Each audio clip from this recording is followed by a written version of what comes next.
본문을 통해서 하나님 나라의 방식이라는 제목으로 같이 은혜를 같이 나누겠습니다. 제가 잠깐 짧게 기도하고 같이 말씀 나누겠습니다. 기도하겠습니다. 하나님 아버지, 오늘도 하나님의 말씀을 듣도록 역사해 주심을 감사합니다. 하나님의 말씀을 들을 수 있고 이해할 수 있는 것이 큰 은혜임을 믿습니다. 이 시간 말씀을 전하는 자와 듣는 자 모든 이들에게 성령을 부어 주셔서 하나님의 말씀을 온전히 깨닫도록 처음부터 끝까지 인도해 주시옵소서. 예수 그리스도의 이름으로 감사하며 기도합니다. 아멘. 아멘. 네, 본문으로 하나님의 나라의 방식이라는 제목으로 같이 말씀을 나누겠습니다. 오늘 저와 여러분들이 읽은 이 본문은요, 예수님이 제자들에게 이 천국에 관한 가르침을 주실 때 사용하셨던 비유 중에 하나입니다. 여러분들이 마태복음을 좀 이렇게 잘 읽어보면 예수님이 한 11장, 12장, 13장 요 분량쯤에 천국에 관한 비유를 많이 사용한 부분을 볼 수 있습니다. 예수님이 제자들에게 천국이 어떠한 곳인지를 보여주기 위해서 여러 가지 비유를 사용하세요. 그러면서 주님이 한 비유를 사용하셨는데 그게 바로 오늘 지금 저희가 읽은 이 본문입니다. 예수님이 이 비유에서 천국은 마치 심겨진 겨자씨 하나와 같다라고 이렇게 말씀을 하면서 겨자씨와 이 겨자씨가 자라나는 그 과정을 상징적으로 보여주시면서 그 상징적인 표현으로 천국에 대해서 저와 여러분들에게 가르쳐 주셨어요. 여러분, 예수님이 왜 이 비유를 통해서 저와 여러분들에게 천국을 가르치려고 하셨을까요? 네, 이 비유 안에서 저와 여러분들에게 말하고자 하는 게 있겠죠. 그럼 그것이 무엇일까요? 네, 그것을 한마디로 표현하면은 오늘 제목과 같은데, 예수님은 오늘 이 비유를 통해서 하나님의 나라가 이루어지는 그 방식에 대해서 가르쳐주기 위해서 이 비유를 사용한 것입니다. 하나님이 하나님의 나라를 이루실 때 어떠한 방식으로 이루시는가를 보여주기 위해서 이 비유를 사용하시는 거예요. 그래서 우리가 이 짧은 두 구절의 비유지만 이 짧은 두 구절의 말씀을 주님의 지혜 안에서 깊게 살필 때 하나님이 말씀하시는 것이 무엇인지, 우리의 삶에 하나님의 나라를 어떻게 이루어 가시는지 이것을 우리가 발견할 수 있습니다. 그래서 오늘 설교가 그렇게 길지 않을 것인데요, 이 짧은 두 구절 안에 담긴 이 깊은 하나님의 메시지를 우리 같이 발견하면서 또 은혜를 누리기를 소망합니다. 세 가지를 같이 나눌 것인데요, 첫 번째는 바로 이것입니다. 우리 한 목소리로 네, 한 번만 다시 눌러주시겠어요? 네. 요즘에 계속 이게 PPT가 뭔가 문제가 있네요. 네, 우리 한 목소리로, 우리 온라인으로 계신 분들도 그 자리에서 소리 내어서 우리 같이 한번 읽도록 하겠습니다. 시작. 하나님의 나라는 작게 시작한다. 아멘. 예수님이 이 땅 위에 임한 이 천국을 설명하시려고 비유를 사용했는데 뭘 언급하셨죠? 네, 겨자씨와 같다라고 하시면서 겨자씨를 언급을 하셨어요.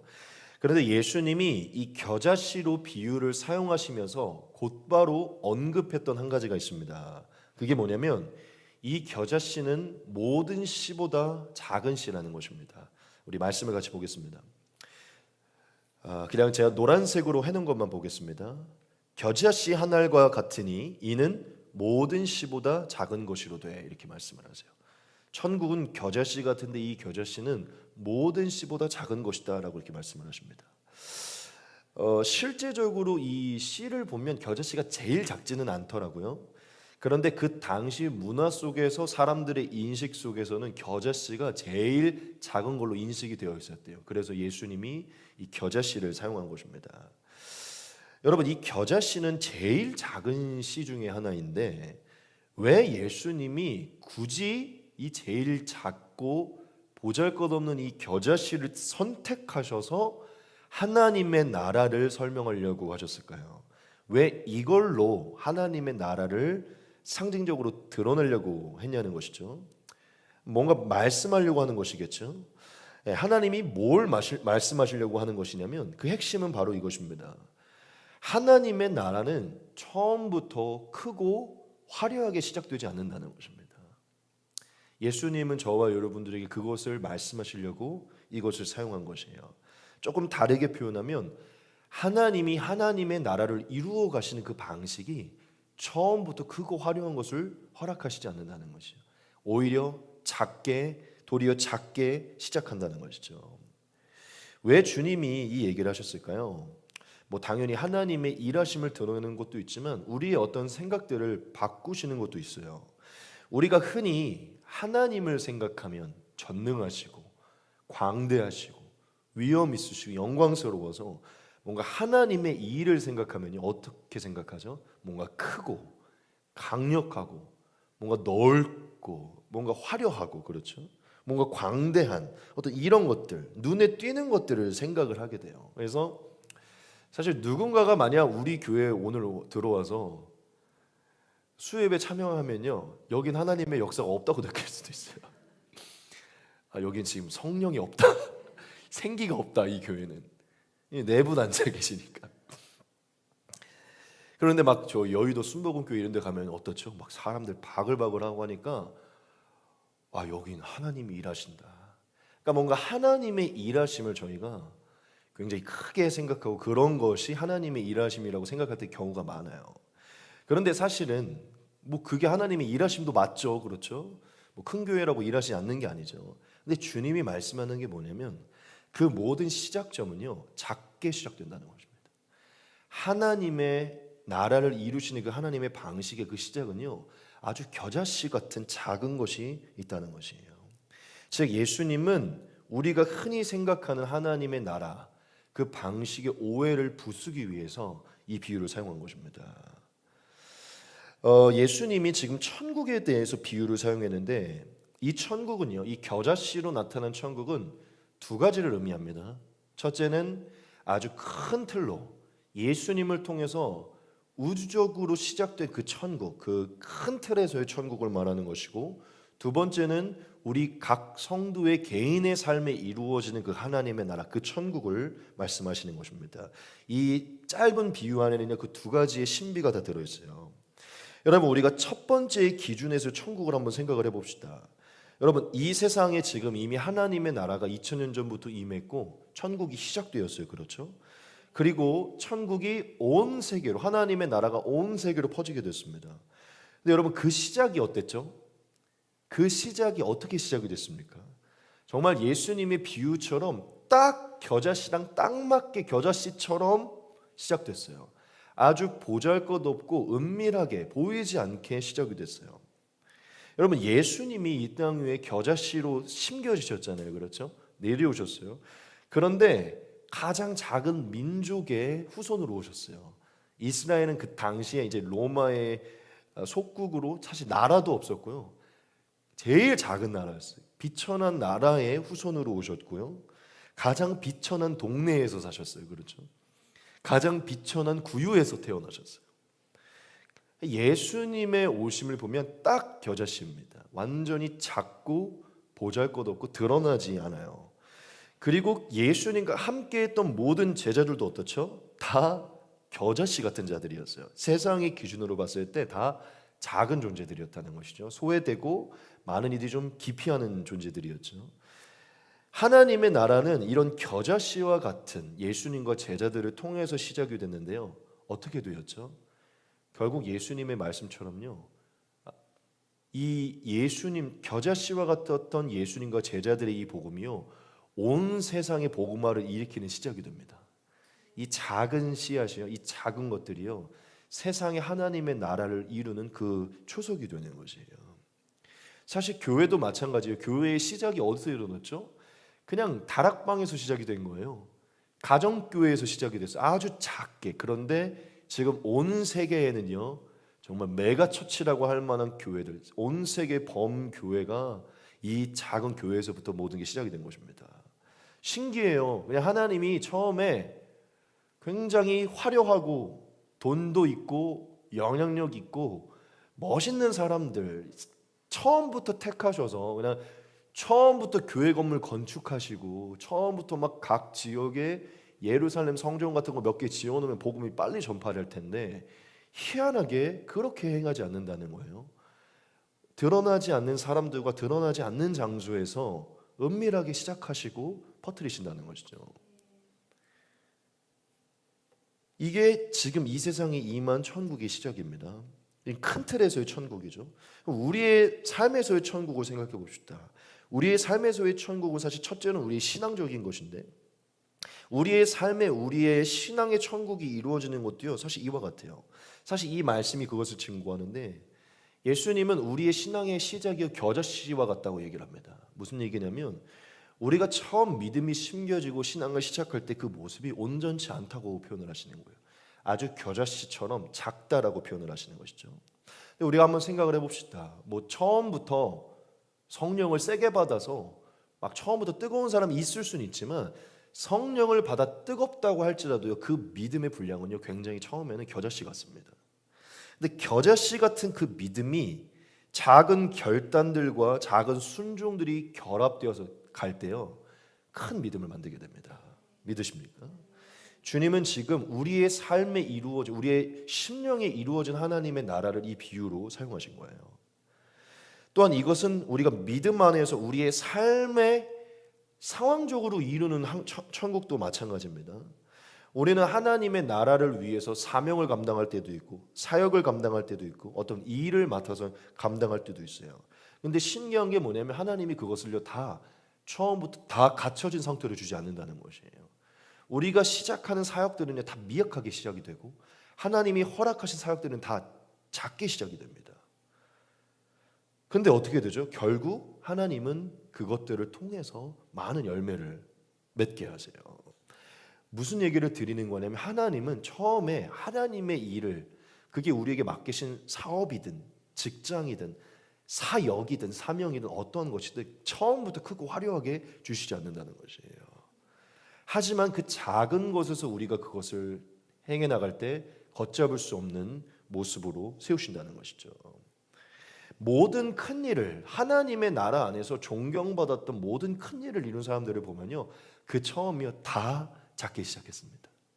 천막을 치고 시작하든 길거리에서 시작을 하든 뭘 하든 우리는 하나님이 어떠한 분이신지를 다시 인식해야 돼요. 오늘 이 말씀에서 예수님은 하나님이 어떠한 분이시고 어떠한 방식으로 일하시며 우리에게 어떠한 방식으로 기회를 주시고 시작하게 하시는 걸 원하는 분이심을 말씀해 주셨어요. 어떤 분이십니까? 그냥 하나님의 성품이 나타난 것인데 작게 시작하는 게 주님의 성품인 것입니다. 은밀하게 시작하게 하는 게 하나님의 성품이라는 것이에요.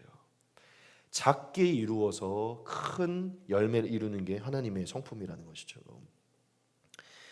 저는 성경을 보면서 일괄된 하나님의 방법을 봅니다. 하나님은 늘 동일하게 일을 하시더라고요. 다윗만 봐도 그렇죠.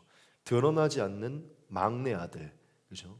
그런 드러나지 않는 자를 통해 왕국을 세운다는 것이죠. 예수님의 예표인 것이죠.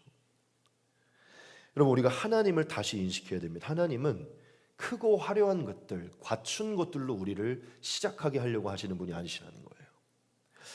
여러분 우리가 이 말씀에서 큰 위로를 받을 수 있는데 사실 제 개인적으로도 위로가 참 많이 되는 거예요. 저와 여러분들 중에 그게 신앙이 되었든 믿음의 분량이 되었든 저와 여러분들의 모습이 되었든 이루어지는 삶의 환경이 되었든 이런 생각에 빠질 때가 있어요. 내 모습이 내 믿음이 이렇게나 작은데 이렇게 부족한데 이게 지금 하나님의 나라가 이루어지는 게 맞는가? 이게 지금 하나님의 역사가 맞는가? 또는 내가 어떤 사역을 감당하고 예를 들어 저같이 개척을 감당해서 가는데 이게 맞는가? 여기 하나님의 역사가 있는 게 맞는가? 이런 생각이 들 때가 많아 있어요. 이렇게 보잘것없는데 여기 하나님의 역사가 있다고 말할 수 있는가? 그런 딜레마가 올 때가 있죠. 근데 제가 여러분들에게 정답을 말씀드리겠습니다. 작고 보잘것없는 그것이요 하나님이 시작하시는 일입니다. 작고 보잘것없이 시작하시는 일이 하나님이 시작하신 일이라는 것이에요. 너무 작은 현실에 우리가 무너질 때가 있지만요 우리는 다시 하나님의 방식을 깨달아요. 하나님은 보이지 않는 겨자씨를 통해 열매를 맺게 하시는 것입니다.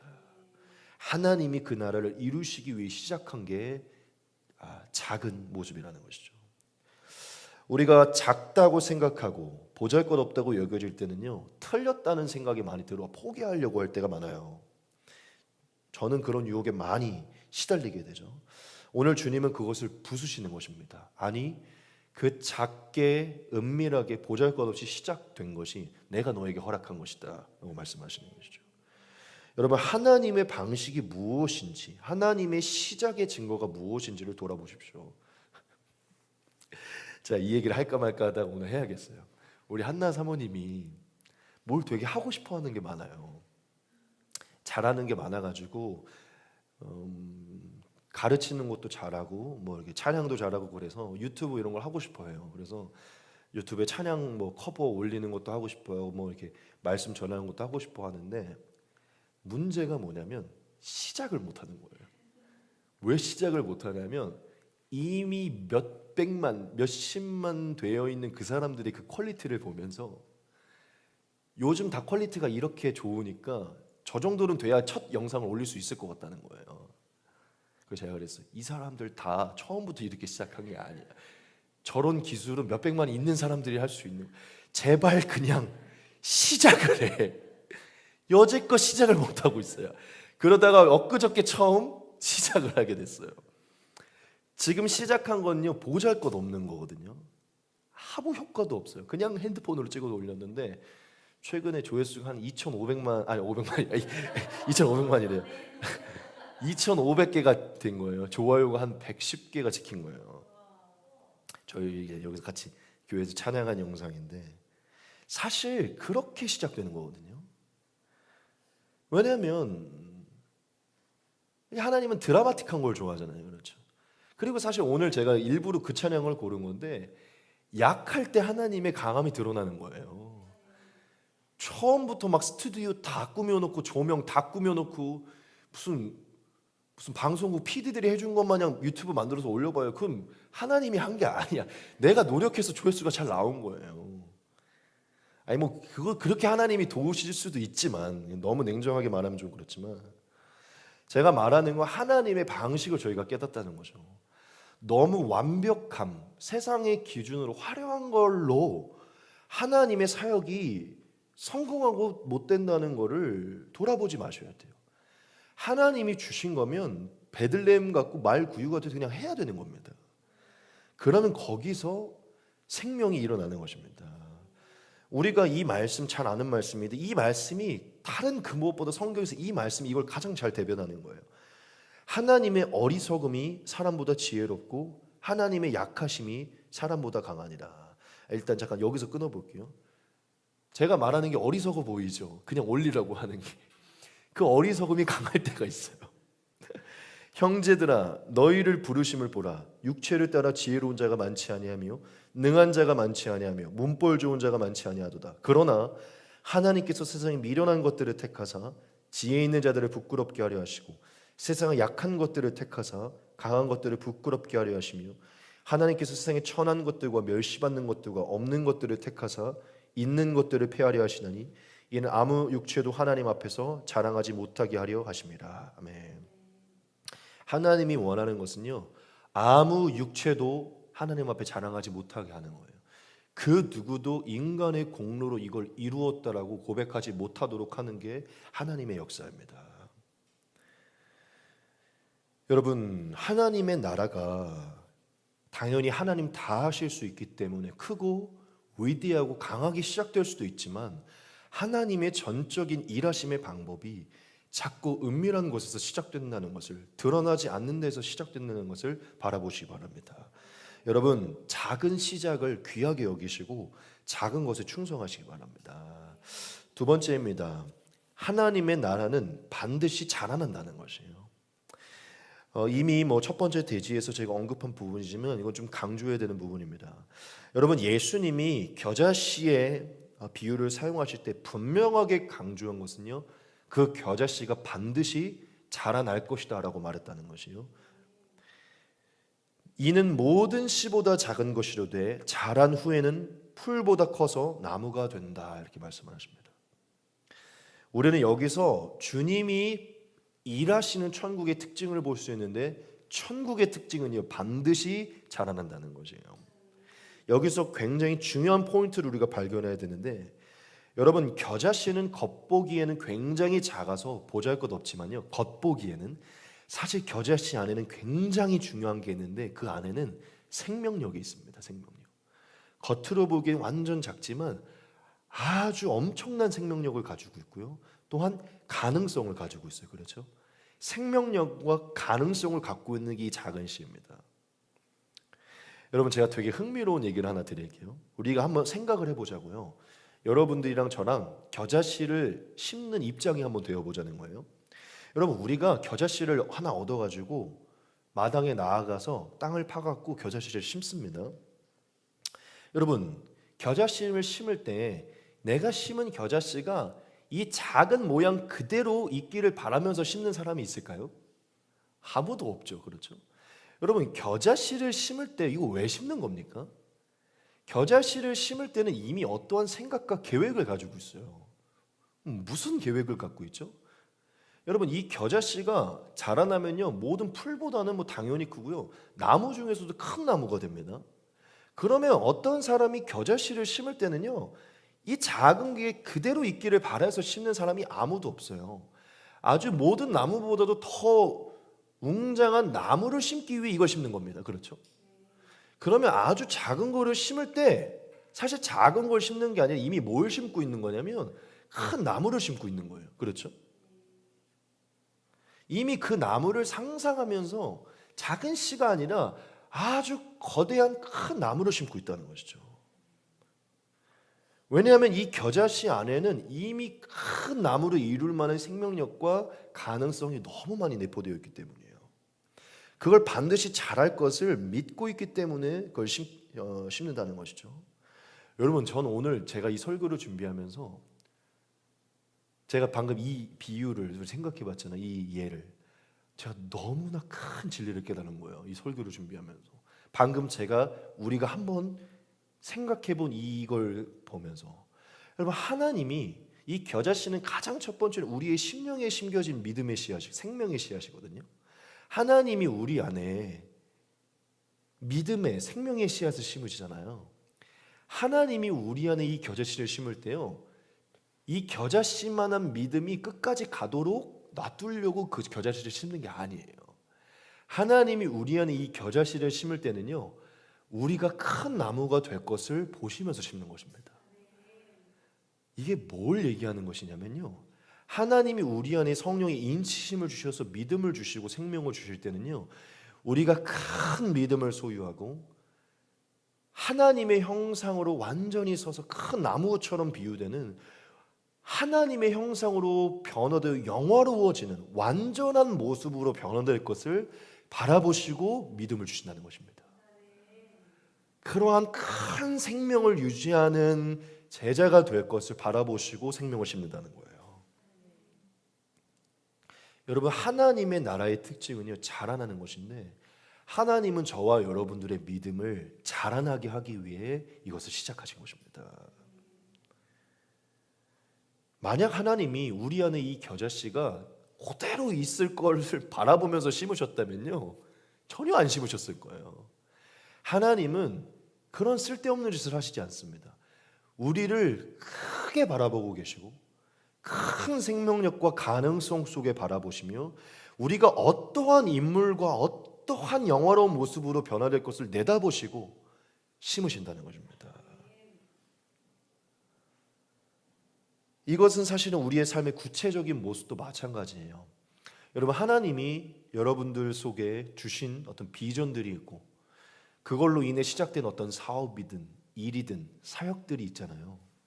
하나님이 그 비전을, 그 겨자씨 같은 비전을 우리 안에 주셨을 때는요, 그 모습 그대로 있기 위해서 주신 게 아닙니다. 이 하나님으로부터 오신 그 소원과 그 비전을 우리가 이루어 갔을 때 큰 나무와 같이 이루어질 그 풍성한 생명력과 가능성을 내다보시고 우리 안에 그 소원함을 주신 거예요. 제가 오늘 설교 마지막 쯤에 놀라운 얘기를 하나 드릴 건데, 제 삶에 오늘 말씀이 진짜 엄청난 확증이 하나가 있는 사건이 하나가 있어요. 제가 오늘 설교 마지막에 그걸 말씀드릴게요. 지금 제가 말씀드린 이 부분이 제가 이루어지고 있기 때문입니다. 저와 여러분들의 삶에 하나님으로부터 온 것이 있고 주신 것이 있습니다. 하나님이 심어주신 것이 있어요. 여러분, 그거는 반드시 자라납니다. 그 안에는 하나님이 공급하는 생명력과 하나님이 견인하여 인도하시는, 그리하여 풍성이 존재하는 가능성이 함께 있기 때문이에요. 여기서 중요한 것은 하나님이 주신 것은 반드시 자라난다는 것입니다. 하나님은 내다보시고 심으셨기 때문이에요. 성경은 말하죠. 자라나게 하시는 분 하나님이시다. 여러분, 우리가 여기서 굉장히 중요한 것을 가져야 됩니다. 전 너무 기쁜 소식이라고 생각해요. 저와 여러분들이 하나님 안에 있다면 반드시 자라날 것입니다. 하나님이 생각해 놓은 그 큰 나무와 같이 변화되실 것이라는 것이. 여러분들의 믿음은요 더 장성해질 것이고 모습은 더 영화로워질 것이고 여러분들이 진행하는 일과 사역과 하나님을 위해서 시작하는 일들은요 반드시 더 큰 나무가 될 것입니다. 그 소망을 잃지 마십시오. 안 보인다고 잃지 마세요. 하나님은 큰 나무를 심으신 것입니다. 마지막 세 번째입니다. 하나님의 나라는 영향력을 갖는다는 것입니다. 예수님이 마지막 이 비유의 마지막 즈음에 굳이 이 표현을 왜 썼을까 싶을 정도로 상징적인 굳이가 아니죠. 사실은 그런 표현이 아니고 상징적인 한 그 표현을 주님이 하셨어요. 함께 한번 보겠습니다. 자란 후에는 풀보다 커서 나무가 되매 공중의 새들이 와서 그 가지에 깃들이느니라. 아멘. 주님은요, 사실 그냥 큰 나무가 되었다라고 하고 이제 말씀을 맞춰도 되는데, 그래서 제가 굳이라고 표현한 것인데, 굳이 한마디를 더 하십니다. 그게 무엇이죠? 큰 나무가 된 이후에 많은 새들이 거기에 깃들게 될 것이다라고 얘기를 해요. 하나님이 표현하셨다는 것이죠. 저는 여기서 뭘 느끼냐면요, 하나님이 말씀하시는 바는요, 하나님의 나라, 즉 하나님의 나라에서 큰 나무가 되는 자들이냐 반드시 영향력을 끼친다는 것입니다. 하나님의 나라는 영향력을 끼치는 자리까지 나아가게 된다는 것이에요. 여기서 주님은 분명하게 말씀하시기로 단지 큰 나무가 되었다 하고 마치지 않으셨다는 거예요. 예수님은 이 나무가 큰 나무가 되었을 뿐만 아니라 공중에 많은 새들이 깃들어 쉼을 누릴 수 있는 나무가 되었다라고 말씀을 하십니다. 왜 이렇게 표현하셨을까요? 그렇죠? 하나님은요, 이 겨자씨를 심으신 그 궁극적인 목표가 그 대상만이 거대한 나무가 되는 게 아니라 그 대상이 거대한 나무가 되어서 이제는 타인이 깃들 수 있는 나무가 되기를 바라면서 그 겨자씨를 심었다는 것을 말씀하기 위함입니다. 주님이 겨자씨를 심으시는 것은 결국 내 스스로의 성장만을 위하는 게 아니라 이제는 공중에 많은 새들이 깃드는, 다른 영혼들을 살리는, 다른 영혼들을 품는 자리까지로 나아가는 자로 세우기 위해 우리를 세우신다는 것을 말씀한다는 것이죠. 여러분, 우리가 여기서 하나님의 나라의 방식을 깨달아야 됩니다. 하나님의 나라의 방식, 하나님이 일하시는 방식은요, 첫째 우리를 성장시키는 거지만 둘째는 그 성장된 우리가 다른 영혼들을 살릴 수 있는, 품는 자리로 나아가게 하는 것입니다. 많은 영혼들이 저와 여러분 나라 안에서 생명과 믿음을 발견하고 쉼과 안식을 발견할 수 있도록 하는 게 하나님의 나라의 방식이라는 것이죠. 이거는 저와 여러분들의 믿음뿐만 아니라 저와 여러분들이 진행하는 모든 것에 하나님 그렇게 행하신다는 것입니다. 여러분, 성경의 역사를 한번 보십시오. 특별히 신약 성경을 보면요, 하나님이 특별히 주목하여서 기록한 모든 인물들은요, 스스로의 성장만을 집중했던 사람이 아닙니다. 스스로의 성장을 이루고 이제는 타인에게 희생하며 섬기며 나아갔던 자들이 성경에 기록이 되어 있어요. 가장 대표적으로 사실 예수님인데, 여러분 예수님의 삶을 보십시오. 성경이 예수님을 어떻게 표현합니까? 예수님은 아주 거창하고 웅장한 큰 나무라고 표현합니까? 당연히 그렇죠. 예수님은 어떠한 나무도 비교할 수 없을 만큼 가장 위대한 나무이시죠. 그런데 성경이 말하는 것은요, 하나님이 예수님을 보내신 이유가 예수가 얼마나 위대한 나무인지를 봐라, 이것을 보게 하기 위해서 보냈다고 말하지 않아요. 하나님이 가장 위대한 나무이신 예수님을 보내신 것은요, 그 나무에 많은 영혼들이 들어와서 쉼을 누려야 되기 때문입니다. 예수님의 거대한 나무가 필요했던 것은 많은 새들이, 많은 영혼들이 예수님께 와 쉼을 누리고 구원을 얻어야 되기 때문에 그 나무가 필요했던 거예요. 예수님은 자기의 나무를 쳐다보라고, 내 나무가 얼마나 큰지 내 나무만 바라고 표현하시지 않으시고 이 나무에 와서 쉬라고 얘기한다는 것이죠. 예수님이 아주 짧은 구절에서 말씀한 이 짧은 표현은요, 저와 여러분들이 어디까지 바라봐야 되는지를 말하고 있는 것입니다. 여러분, 내 자신의 신앙, 내 자신의 일, 내 자신의 사역을 돌보고 세우는 거 너무 중요한데, 우리의 스스로의 성장을 이룬다면 우리는 반드시 많은 새들이 깃들게 하는 자리까지 가야 됩니다. 많은 영혼들을 살리고 관심을 두고 그들을 품을 수 있는 자리까지 가야 돼요. 왜냐하면 하나님은 저와 여러분들이 많은 영혼들에게 영향력을 끼치는 자리로 가기 위해 이 겨자씨를 심고 시작하셨기 때문입니다. 예수님이 늘 강조하시죠. 제자가 되어라, 성장하여라. 하지만 제자가 되었다면 또 제자를 삼아라 그러시죠. 여러분, 우리의 믿음 하나 잘 돌보는 거 너무 중요해요. 사실은 가끔은 내 믿음 하나 잘 지키는 거 너무 중요하죠, 그렇죠? 하지만 그것도 너무 중요하고 감사한 일인데 그거는 완전한 것은 아닙니다. 하나님의 계획은 아니라는 거예요. 하나님의 계획은 여러분들을 통해 또 다른 열매와 영혼들이 쉼을 얻는 자리로 가는 게 하나님의 계획이라는 것입니다. 하나님이 저와 여러분들을 그러한 영향력을 끼치는 사람으로 시작하셨고 세우고 계신다는 겁니다. 여러분, 우리 안에 생명력과 가능성을 두고 있는 것만으로도 감사한데, 하나님이 우리를 처음 부르시고 시작하셨을 때 우리가 많은 영향력을 끼치는, 많은 사람이 우리를 주목하고 우리 안에서 그리스도의 빛을 발견하는 존재로 우리를 시작하셨다는 거 얼마나 감사한 일이에요. 그렇죠? 만약 저와 여러분들이 진짜 예수님 안에서 잘 인도함 받고 성장하고 있다면요, 분명히 새들이 오고 있을 것입니다. 새들이 오고 있을 거예요. 쉬러, 노래 부르고 먹이를 먹으러 집을 틀어 오고 있을 것이라는 것입니다. 여러분, 사실 진짜 우리가 오늘 죽는다고 한번 생각을 하면, 와, 내 믿음 하나 너무 잘 지켰다 해도 좀 뿌듯하겠지만, 오늘 죽는다고 생각했을 때 내가 진짜 그래도 나라는 한 미랄, 이 한 겨자씨 하나로 그래도 많은 내가 지인들에게 참 많은 영향력을 끼쳤구나, 그들을 참 많이 예수님의 좋은 영향을 내가 끼쳤고 하고 돌아가면 얼마나 뿌듯할까요? 그렇죠? 생각만 해도 뿌듯한데 이러한 영광스러운 일을 주님이 계획하고 시작했다는 것입니다. 우리 안에 이루어지는 천국이 그렇게 주어진다는 것이죠. 내 믿음 하나만 돌보던 사람이 이젠 타인의 믿음을 돌보게 되고, 내 사업, 내 돈, 내 안락, 내 평안만을 보던 자들이요, 이제는 그 사업을, 그 사역을 통해 무엇을 통해서도 이제는 타인에게 더 하나님을, 구원을 선포하기 위해 그 일들을 행한다는 것이죠. 여러분들이 지금 어떤 것들을 감당하시든지 더 넓은 것을 바라보시고 더 많은 영혼이 여러분들에게 찾아오도록 꿈을 꾸십시오. 오늘 특별히 여기 오신 분들, 또 온라인으로 계신 분들은 하나님의 응답인 줄 믿습니다. 여러분들이 그렇게 살아가시라고 이 말씀을 주시는 줄 믿습니다. 여러분, 하나님이 저와 여러분들의 삶에 이루시는 하나님의 나라의 방식은요, 바로 겨자씨와 같고, 그 겨자씨를 통해 큰 나무가 되며 그 큰 나무를 통해 더 많은 새들을 돌보는 것입니다. 그게 여러분들을 향한 계획이에요. 제가 마지막쯤에 한 얘기를 드린다 그랬죠.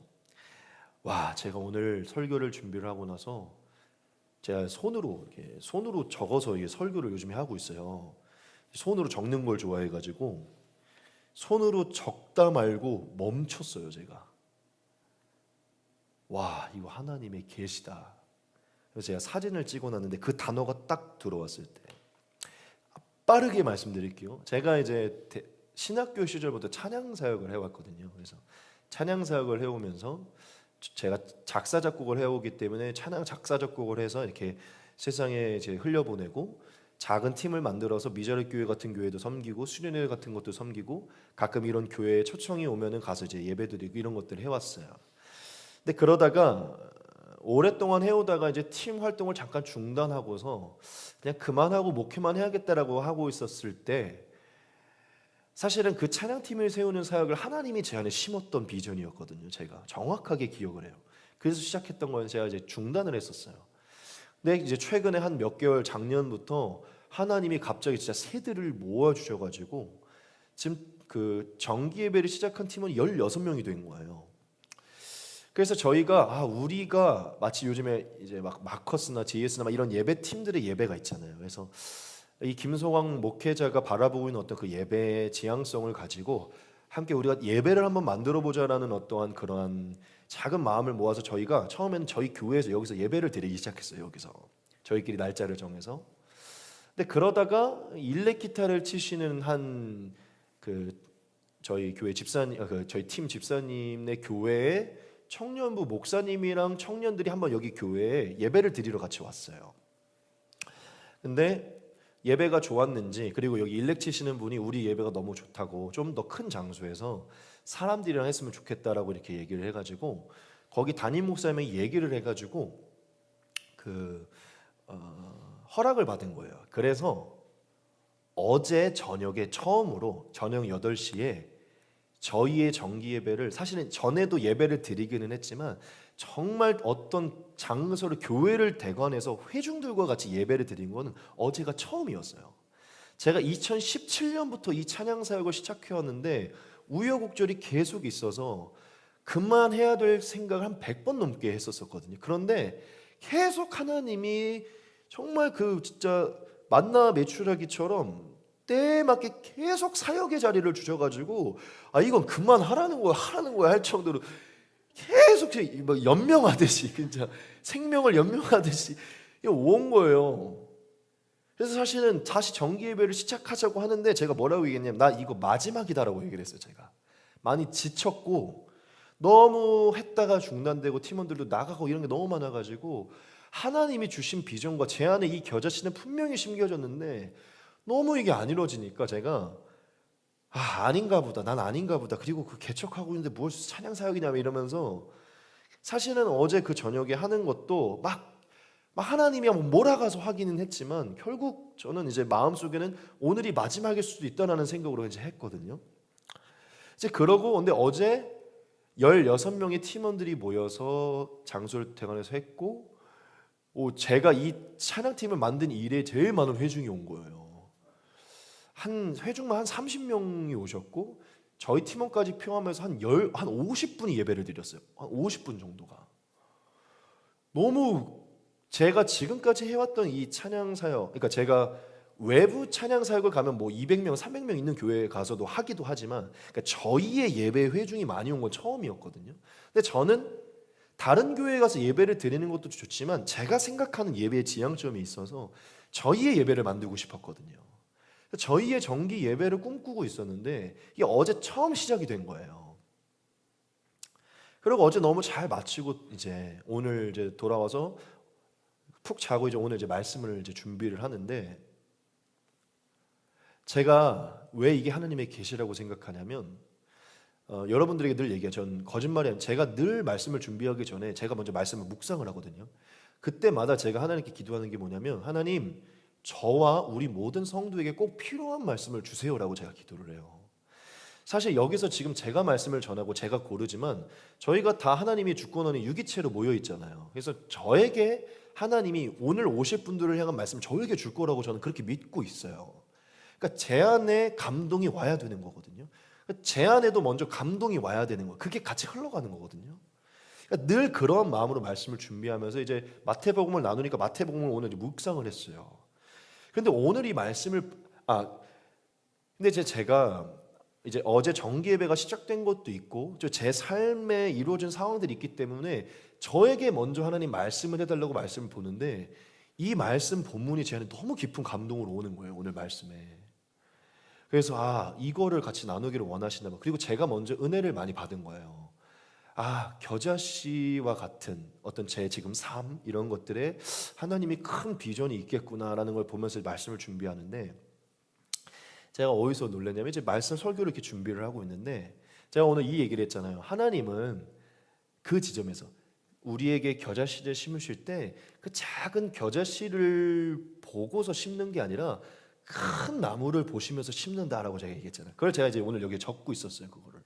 근데 제가 분명히 뭐라고 표현했죠?